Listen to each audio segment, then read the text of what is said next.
Have you ever noticed when you open a raw image in Photoshop, it gives you the option of working in 8 or 16 bits per channel? This is known very simply as bit depth.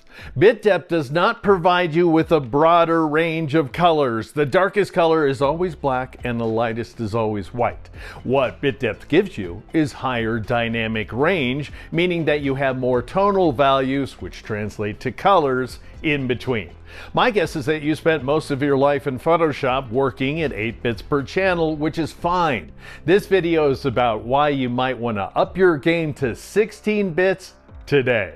I'm going to start things off with an image that I captured years ago now, obviously underwater, of a tiny but poisonous blue ring octopus using a Canon 70D. And because I was shooting RAW, that means I captured 14 bits of data per color channel, red, green, and blue. And so I ask you, if only rhetorically, why in the world you would even consider downsampling from 14 bits to 8 bits inside Photoshop when you could fluff things up. You won't generate any new color, but you will give yourself more room to work by going from 14 bits to 16 bits instead. And incidentally, that 14-bit number, that's going to vary from one camera to another. Anyway, this question must have occurred to the good people at Adobe as well, because just a few years ago, raw images used to open by default as 8-bit images inside Photoshop. Now, whether you start inside Camera Raw, as I am, or inside Lightroom, the default is 16 bits. And you can see that right here. You can change that by setting the depth to 8 bits instead. Please don't. I urge you to leave that set to 16 bits. You can always downsample later. And so I'll click the open button in order to open the image here inside Photoshop. And in case you're finding this topic to be absolutely riveting, then do me a favor and take a moment to subscribe and turn on notifications. I bet you'll be glad you did. All right, here in Photoshop, you can see /16 up here in the title tab. That shows you the bit depth. And then down here in the bottom left corner of the window, I have this guy set to document sizes, at which point we can see that this particular image measures 69.6 megs. Let's round it to 70 megs in RAM. And now, for the sake of demonstration, I'll go ahead and take this image down to 8 bits of data per color channel. And notice we're now seeing /8 up here in the title tab, and the file size has dropped to less than 35 megs, so it's now half the size. And that's the way it's going to be. So 16-bit images are always twice as big as 8-bit images, whether in RAM or when you save them to disk. However, in return, you go from a maximum of 16.8 million colors to, get this, where Photoshop is concerned, a maximum of 35.2 trillion colors. Now, you're not going to use all those colors, but that's still an order of magnitude in return for doubling the file size. And so what do you get? Well, let's check it out. Watch the octopus very carefully. This is before at 16 bits, and this is after at 8 bits. Did you see anything happen? No, you didn't, and you're not going to, by the way. And there's so much misinformation out there about why that is. It has nothing to do with the quality of your display. SDR, HDR, you're not going to see a difference. You're not going to see a difference in print. And that's because it's all happening in the noise. And to show you what I'm talking about, I'll go ahead and zoom in on what is possibly the darkest portion of this image, the creature's eye right here. And I'll zoom way in so I'm seeing the pixel grid, which I'll go ahead and hide. And notice the noise inside the eye. That's typical. You're always going to get noise in the shadow detail. But this is the before noise at 16-bit, and this is the after noise at 8-bit. And I know you're going, still not seeing it, Deke. Here, let's zoom way in. Check out this block right here. This is the block at 16-bit. Now, we've got a lot of variety now where the noise is concerned, and this is the noise at 8-bit. So, less variety than we were seeing before. And you can see it in SDR as well on an SDR display. which is to say we're not seeing it much at all. And in case you're thinking, all right, Deke, thank you very much for convincing me that I want nothing to do with 16-bit color. It's an utter and complete waste of time. Let me suggest a thought experiment. I'm going to drop down here and create a posterize adjustment layer. And you may know that where bit depth is concerned, you take the bit 2 to the power 8. And so 2 to the 8th power is roughly 255. It's 256, but never mind. And so this is not going to make any real difference in terms of the quality of the image. However, if I were to take it down to 2, that would be a 1-bit image, 2 to the 1st power. That's going to be 2 different variations per color channel, so it looks like garbage. 2 to the 2nd power would be 4 different levels. 2 to the 3rd power would be 8 levels. 2 to the 4th power would be 16. And in case I'm starting to bore you to tears, 2 to the 5th power would be 32. So this is a 5-bit per channel image at this point. At least it looks like one. It would still take up every bit as much room as an 8-bit per channel image, that is to say. However, you wouldn't consider doing that, right? And yet it barely makes any difference. This is the 8-bit per channel image. I just turned that adjustment layer off, and this is the 5-bit per channel image. So even going just a little bit lower, where the total levels inside the image is concerned, down to 32, doesn't make as much difference as you might have thought. And yet you would never consider doing that. I mean, you might see some difference in the background right there. Notice the background is noisier when posterized than it is at 8 bits of data per channel.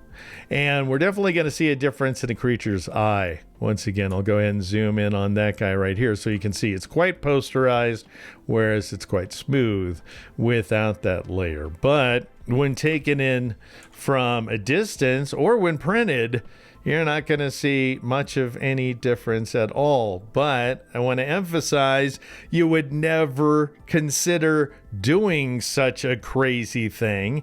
And I'm suggesting that downsampling from 16 bits to 8 bits can be just as nuts. And by way of demonstration, I have another tiny sea creature, this time expressed as a camera raw smart object, so I have access to the original raw image data. We've also got a gradient, along with the 8-bit luminance values from 0 for black to 255 for white. I am indeed working in the 8-bit mode, so you can see /8 up here in the title tab, at which point, hey, real quick, are you interested in a more detailed examination of 16-bit per channel color? For example, why isn't it truly 16-bit?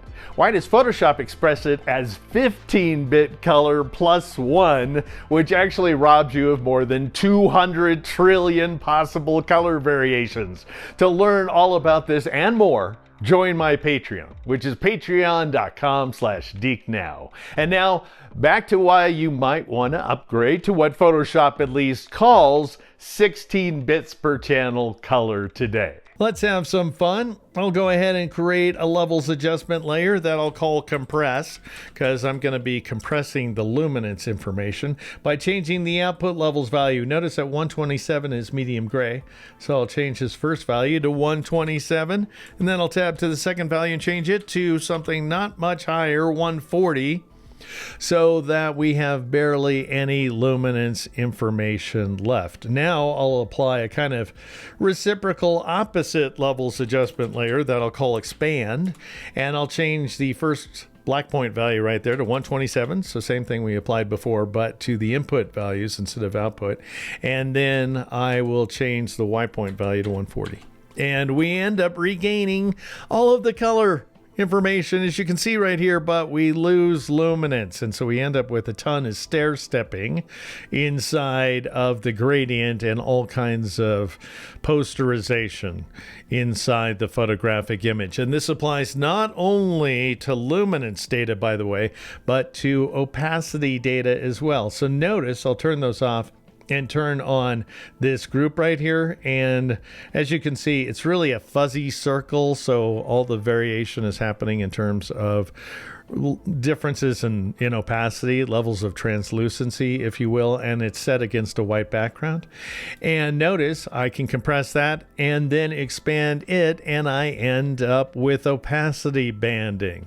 Compare that to what happens if we work inside the 16-bit per channel mode. And so notice, same gradient as before, same photographic image for that matter as well. And we're seeing not only the 8-bit luminance levels, but we're seeing the so-called 16-bit values, which range from 0 all the way up to 32,768. And I want to show you something. You can confirm that in the info panel, by the way. I'll go and drag this guy over so that we can see it at the same time as everything else. And notice that my first eyedropper is set to 8-bit and my second one is set to 16-bit.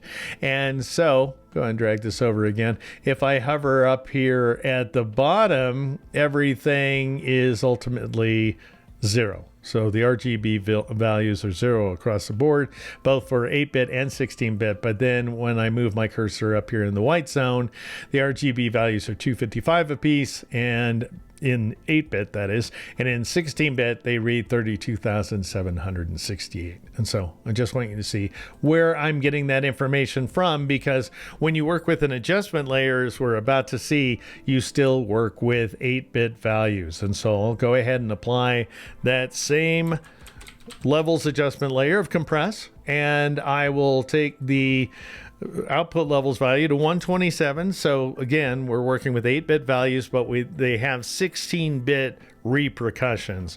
And then I'm going to take this output levels value, the second one, down as low as I can. This is as close as these values can be. So 127 and 129, at which point we've got nothing but gray. I think you can barely make out 25% right there at that location. And now let's go with that opposite expand layer right there. So I'll go ahead and name it expand. I'll even spell it correctly. And I'll change those values to 127, the input values, and 129. And everything is absolutely restored. We don't have any banding at all in the gradient. If it looks like we have a little bit down here at the bottom, that was evident before I applied those layers. Notice that.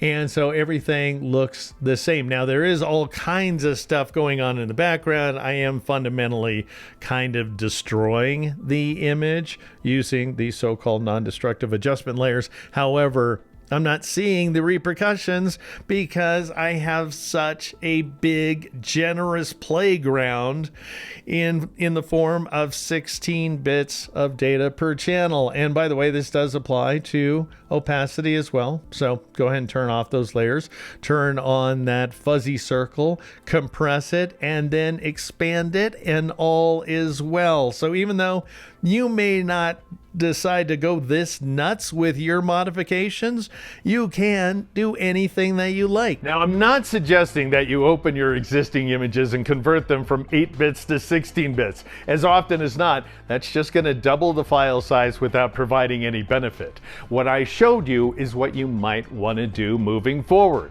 That said, my question for you is, how many of you are already working in 16 bits? If so, or even not, what are your thoughts? Comment below. And of course, don't forget to subscribe and turn on notifications. Seriously, do it right now. I'm Deke McClellan. This is Deke Now.